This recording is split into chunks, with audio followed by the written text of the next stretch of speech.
കോഴിക്കോട് വാഹനം ഇടിപ്പിച്ചു കൊല്ലാൻ ശ്രമിച്ച കേസിലെ പ്രതിക്കായി ഇന്ന് പോലീസ് ലുക്കൌട്ട് നോട്ടീസ് പുറപ്പെടുവിക്കും. കേസിലെ പ്രതിയായ കൊടിയത്തൂർ പഴമ്പറമ്പ് സ്വദേശി ചേലപ്പുറത്ത് ഇർഫാന്റെ പേരിൽ വധശ്രമത്തിന് കേസെടുത്തിട്ടുണ്ട്. മാവൂർ പോലീസ് ആണ് ഇർഫാനായി ലുക്കൌട്ട് നോട്ടീസ് പുറപ്പെടുവിക്കുക.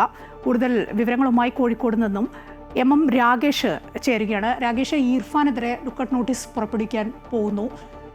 അന്വേഷണവുമായി ബന്ധപ്പെട്ട് എന്താണ് മാവൂർ പോലീസ് പറയുന്നത്?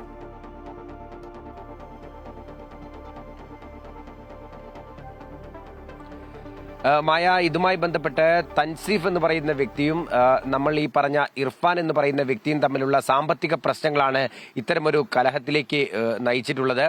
ഇർഫാൻ ആദ്യം തന്നെ തൻസീഫിന്റെ വീട്ടിലെത്തി തൻസീഫിനെ ക്രൂരമായി മർദ്ദിക്കുന്ന സാഹചര്യമുണ്ടായിരുന്നു.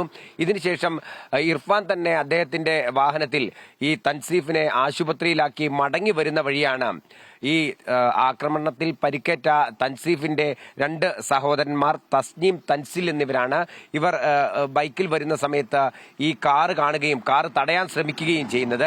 അതേസമയം തന്നെ കാറ് നിർത്താതെ ഇർഫാൻ ഇവരെ രണ്ടുപേരെയും ഇടിച്ചിടുകയായിരുന്നു. ഈ രണ്ടുപേരും വളരെ ഗുരുതരമായി തന്നെ പരിക്കേറ്റുകൊണ്ട് ചികിത്സയിലാകുന്ന സാഹചര്യവും ഉണ്ടായി. ഇതിനെ തുടർന്നാണ് ഇപ്പോൾ മാവൂർ പോലീസ് ഇർഫാനായി ഇത്തരത്തിലൊരു ലുക്കൌട്ട് നോട്ടീസ് പുറപ്പെടുവിച്ചിരിക്കുന്നത്.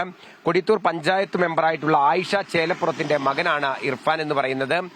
പോലീസിന് ഇതുമായി ബന്ധപ്പെട്ട് നിരവധി പേരെ ചോദ്യം ചെയ്തു വരുന്ന ഒരു സാഹചര്യവുമുണ്ട്. നിലവിൽ ഇർഫാനെതിരെ വധശ്രമത്തിന് കേസെടുത്തിട്ടുണ്ട്.